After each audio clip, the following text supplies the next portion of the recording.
दोस्तों, आप लोगों ने जो थंबनेल देखा वो बिल्कुल सही देखा है। स्वामी प्रसाद मौर्य जी बसपा में ज्वाइन होना चाहते हैं। अपनी पार्टी को भी विलय कर देना चाहते हैं। लेकिन सबसे बड़ी खबर क्या है उसे आपको समझना होगा। क्या चंद्रशेखर आजाद बसपा में अपनी पार्टी विलय करेंगे? क्या अखिलेश यादव बसपा में अपनी पार्टी विलय करेंगे? ये सबसे बड़ा सवाल है। स्वामी प्रसाद मौर्य भी उनमें से एक हैं। कहते हैं ना कि चने के झाड़ पर लोगों को चढ़ा दिया जाता है। आज हमारे पास एक वीडियो है जिसमें बसपा सुप्रीमो मायावती जी पर अभद्र कमेंट कर रहे थे और यह वीडियो उस समय का है जब स्वामी प्रसाद मौर्य जी समाजवादी पार्टी में शामिल थे। आप कल्पना नहीं कर सकते स्वामी प्रसाद मौर्य जी को फर्श से अर्श तक बसपा ने पहुंचाया है। अगर आज बसपा को नेता बनाने की मशीन कहें तो कम नहीं होगा, क्योंकि मानवर काशीराम साहब ने पहले भी कह दिया था कि हम नेता बनाने की मशीन हैं। हम नेता बनाते हैं, उसे तालीम देते हैं, सिखाते हैं, उसके बाद वो कई पार्टियों में शामिल हो जाते हैं। भारत की जितनी पार्टियां हैं उन तमाम पार्टियों में बसपा के नेता आपको मिल जाएंगे। तो ये तमाम चीज़ें आपको बताएंगे। और बड़ी खबर है मथुरा को लेकर के, जहां दो सगी बहनों की शादी टूटी यादवों के कारण, उस पर भी बड़ा प्रकाश डालेंगे। चलिए वीडियो शुरू करते हैं। नमस्कार दोस्तों, मेरा नाम पराग है और आप सभी का मैं बहुत बहुत स्वागत करता हूं। दोस्तों, आपसे मैं रिक्वेस्ट करूंगा, विनती करूंगा कि आप डोनेशन कीजिएगा। समय नज़दीक आ रहा है और EMI जाने की शायद अभी नौबत भी नहीं है।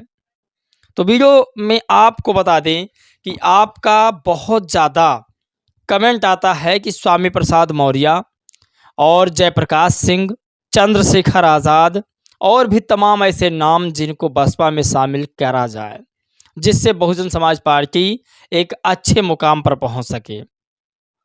आप कल्पना नहीं कर सकते कि मायावती जी ने स्वामी प्रसाद मौर्य को पार्टी से निकाला और निकालने के बाद स्वामी प्रसाद मौर्य का क्या स्टेटमेंट आया है बहन जी के प्रति, उसे भी आपको समझना होगा। पहले मैं आपको क्लिप दिखाता हूं, वीडियो आप देखिए। बहुजन समाज पार्टी के नेता परेशान हैं कि लगता है बचा खुचा हमारा जनाधार अब सपा वाले लेके ही रहेंगे। अभी तो स्वामी प्रसाद मौर्य ने एक धक्का दिया था। 4 बार मुख्यमंत्री रहने वाली मायावती जी आज एक विधायक के लिए तरस रही। दोस्तों, आप लोगों ने यह क्लिप देखा स्वामी प्रसाद मौर्य जी की। स्वामी प्रसाद मौर्य ने किस तरह से कहा कि स्वामी प्रसाद मौर्य को मायावती ने नहीं निकाला। खुद स्वामी प्रसाद मौर्य ने मायावती को यूपी से निकाल दिया। आप कल्पना नहीं कर सकते। मायावती जी ने नेता बनाया स्वामी प्रसाद मौर्य को, और आज जब सपा में शामिल थे तब उनका कहना था कि मायावती जी को मैंने यूपी से निकाला, और आज एक एक विधायक के लिए बहन जी तरस रही हैं। सॉरी, मायावती जी तरस रही हैं। आप कल्पना नहीं कर सकते। स्वामी प्रसाद मौर्य पर बहुत सारे लोगों ने कमेंट किया है कि मायावती जी इनको अब वापस कर लीजिए, लेकिन मुझे लगता है कि जिस तरह से, जिस भाषा का प्रयोग स्वामी प्रसाद मौर्य ने मायावती जी के प्रति किया है, बसपा में इन्हें वापस तो नहीं करना चाहिए। और अगर होते भी हैं तो किस विचारधारा को लेकर के आगे बढ़ेंगे। जिस पार्टी में शामिल होते हैं उस पार्टी की ये विचारधारा लेकर चलते हैं, इनकी कोई मूल विचारधारा नहीं लग रही है। आगे हम स्वामी प्रसाद मौर्य पर बातचीत करेंगे, लेकिन आपको बता दें कि बीएसपी के प्रदेश अध्यक्ष विश्वनाथ पाल कल यानी 25 तारीख को मथुरा पहुंचे हैं। उन दोनों सगी बहनों को आश्वासन दिया है और पुलिस प्रशासन से बड़ी मांग की है। साथ में पुलिस प्रशासन के एक अधिकारी को फटकार भी लगाई है। कहा कि अभी तक पूरे आतंकियों को गिरफ्तार क्यों नहीं किया गया। आप कल्पना नहीं कर सकते। पूरे दलितों में रोष है कि दलित समाज के साथ ऐसा क्यों होता है। उन्होंने एक उदाहरण दिया था कि अभी कुछ दिन पहले राजस्थान में भी यह मामला आया था। दुर्भाग्य की बात है कि अब यूपी में भी ऐसा मामला सामने आने लगा है। ये विश्वनाथ पाल जी का बड़ा बयान था और बीएसपी के प्रेसिडेंट होने के नाते इन्होंने उस दलित बच्चियों की आवाज़ भी उठाई है। इस आवाज़ को बहुत सारे लोगों ने उठाया है, चंद्रशेखर जी उसमें भी शामिल हैं। लेकिन सवाल अब एक बहुत बड़ा है कि सामने वाला व्यक्ति जो अपराधी है वो यदि संवर समाज से होता तो चंद्रशेखर जी अब तक सारी राजनीति छोड़कर वहाँ पर पहुँच जाते। लेकिन जो सामने वाला व्यक्ति है वो ओबीसी समाज से है और इन्हें लगता है कि ओबीसी समाज मेरे साथ है। आपको एक फैक्ट बताते हैं जिसे आपको समझना चाहिए। यहाँ पर एक स्क्रीन शो हो रही है, एक स्क्रीनशॉट शो हो रहा है, आप देखिए। ये स्क्रीनशॉट क्रांति कुमार का है। जब मैंने शुरू किया था वीडियो बनाना तो ऐसे बहुत सारे लोग थे जिनका मैं स्क्रीनशॉट लेकर वीडियो बनाता था। लेकिन जब मैंने इनके अंदर क्या जातिवाद देखा, पढ़ा, तब मुझे लगा कि ये बहुजन समाज में एक दरार बनाने की कोशिश कर रहे हैं। चंद्रशेखर ओबीसी और मुस्लिम की राजनीति, दलित की राजनीति करने के लिए एक अपना बैकग्राउंड सेट कर रहे हैं। लेकिन जो अखिलेश यादव जी के सपोर्टर हैं और कांग्रेस के सपोर्टर हैं, उनकी बातें क्या हैं आप लोग इस स्क्रीनशॉट में समझ सकते हैं। इन्होंने कहा कि चंद्रशेखर आज़ाद जी बहुत हिम्मती और मेहनती नेता हैं। चंद्रशेखर आज़ाद जी को शुभांकर मिश्रा ने घेरा है और पॉडकास्ट करने से पहले शुभांकर मिश्रा ने बहुत अच्छी से तैयारी कर ली थी चंद्रशेखर आज़ाद के प्रति। अब यहाँ तक तो चंद्रशेखर के प्रति सहानुभूति है। उसके नीचे आप देखिए, ये लिखते हैं कि चंद्रशेखर आज़ाद से जब मुसलमानों के बारे में पूछा गया, यानी मुसलमानों के ऊपर हो रहे अत्याचारों के बारे में पूछा गया, तब उसमें ये थोड़ा कमज़ोर नज़र आए। आप कल्पना नहीं कर सकते। आप बता दीजिए आपके नेता अखिलेश यादव जी, कितने मुसलमानों के ऊपर अत्याचार होता है तब अखिलेश यादव जी पहुंचते हैं। क्योंकि इस उत्तर प्रदेश में सबसे ज़्यादा मुसलमान अखिलेश यादव को वोट देता है, तो उनका ये फर्ज बनता है कि हर मुद्दे पर स्टैंड लिया जाए और खुलकर बोला जाए। लेकिन ऐसा नहीं करते। मुझे लगता है कि अखिलेश यादव से ज़्यादा चंद्रशेखर आज़ाद मुसलमानों के प्रति हो रहे अत्याचारों पर बोलते हैं। लेकिन उनके पत्रकार अखिलेश यादव जी के और उनके लोग ये साबित करने पर तुले हुए हैं कि चंद्रशेखर आज़ाद सिर्फ दलितों के नेता हैं। मैं ये बिल्कुल होश और हवास में कह रहा हूँ कि चंद्रशेखर आज़ाद मेहनती हैं, मेहनत करते हैं और राजनीति में जुमला चलता है, जुमलेबाजी भी करते हैं। लेकिन जिस तरह से ओबीसी पत्रकारों ने आज चंद्रशेखर आज़ाद के प्रति कुंठा निकाला है, उसे आप समझिए, इसी को जातिवाद कहते हैं।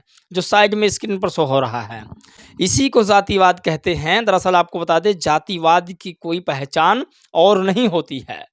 अब राजनीति में इनका कद छोटा कर दिया जाएगा तो ऑटोमेटिक इनका वोट ग्राफ गिर जाएगा। स्कूल में जातिवाद कैसे होता है? छुआछूत नहीं। स्कूल में आपके 80 बच्चों के मार्क्स कम कर दिए जाते हैं, ओबीसी बच्चों के मार्क्स कम कर दिए जाते हैं, उन्हें आगे बढ़ने का चांसेस कम कर दिए जाते हैं। इसे कहते हैं जातिवाद। और यही हाल राजनीति में चंद्रशेखर के साथ भी हो रहा है। अब सवाल ये है कि क्या चंद्रशेखर और मायावती जी एक हो जाएंगे? तो जितने जुमले चल रहे हैं आजकल नेशनल टीवी पर, चंद्रशेखर कहीं झूठा फ़ोन मिला देते हैं कि मैं बीएसपी के कार्यालय पर बातचीत कर रहा था, बहन जी से बात नहीं हो पाई। आप सारे नेताओं से मिलते हैं, बहन जी से नहीं मिलते हैं।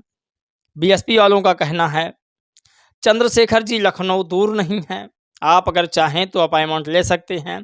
बहन जी बड़ी नेता हैं, आपके समाज की हैं, इसे आपको समझना होगा। आप अगर आगे बढ़ना चाहते हैं तो आप पहले अपने समाज को मजबूत करिए। जिस तरह से मथुरा में दलित बच्चियों के साथ ये हादसा हुआ है, यादव समाज के लोगों ने किया है। आप राजनीति छोड़कर एक बार सामाजिक कार्य कीजिए जो आप पहले करते थे। मथुरा में आपने टाइम दिया है कि मैं 28 तारीख को आऊँगा, और 28 तारीख को देखे जाते हैं या नहीं, वो भी अभी तक फाइनल डिसीजन नहीं दिया है। बीएसपी के प्रेसिडेंट वहाँ पर पहुँच चुके हैं। मैं मायावती जी को इसलिए नहीं कहता कि वहाँ पहुँचेंगी या नहीं, क्योंकि वो कहीं पर भी नहीं जाती हैं। इसीलिए वो अपने तमाम प्रदेश अध्यक्षों को या अपने नेशनल कोऑर्डिनेटरों को जगह जगह भेजती हैं। तो ये सबसे बड़ी खबर है, हमें समझना होगा। और जिस तरह से जातिवाद चंद्रशेखर और मायावती जी के साथ हो रहा है, इसे भी हमें समझना होगा। स्वामी प्रसाद मौर्य जी को मुझे लगता है कि बसपा में शामिल भी कर लिया जाएगा तो इनकी जो मानसिकता है दलितों के प्रति वो ख़त्म नहीं होगी। इन्हें जैसे ही दूसरी पार्टी में अवसर मिल जाता है, इनके अंदर का जो बम है वो विस्फोट हो जाता है। जितने जहर दलितों के प्रति भरे रहते हैं वो बाहर कर देते हैं। मैं स्वामी प्रसाद मौर्य जी से नाराज़ बिल्कुल नहीं हूँ, क्योंकि मेरा काम है उनकी सच्चाई आप लोगों तक पहुँचाना। चाहे स्वामी प्रसाद मौर्य जी हों या फिर चाहे चंद्रशेखर आज़ाद जी हों, जयप्रकाश हों या फिर कोई बहुजन समाज का नेता अखिलेश यादव जी खुद, ये तमाम नेता, अखिलेश यादव जी अगर दलितों के ऊपर हो रहे अत्याचार पर बोलते तो मैं इनसे नाराज़ नहीं होता। आपको बता दें भोले बाबा उर्फ जो साकार बिसरी हैं जाटो बाबा, जाटो समाज से आते हैं। मायावती जी के जात के समाज के लोग हैं, मायावती जी के सुजातीय लोग हैं जाटो बाबा। लेकिन तब भी मायावती जी ने कहा था कि भोले बाबा जाटों को सख्त से सख्त सज़ा मिले। यानी उन्होंने जाति नहीं देखी, वहाँ पर उन्होंने इंसाफ देखा। अगर अखिलेश यादव जी जाति ना देख करके दलित बच्चों के प्रति एक ट्वीट ही कर देते तो मैं समझता बहुत बड़ी बात है। बाकी आप लोग भी लिखते रहिए और आर्थिक सहयोग भी करते रहिए। जय भीम, नमो बुद्धाय।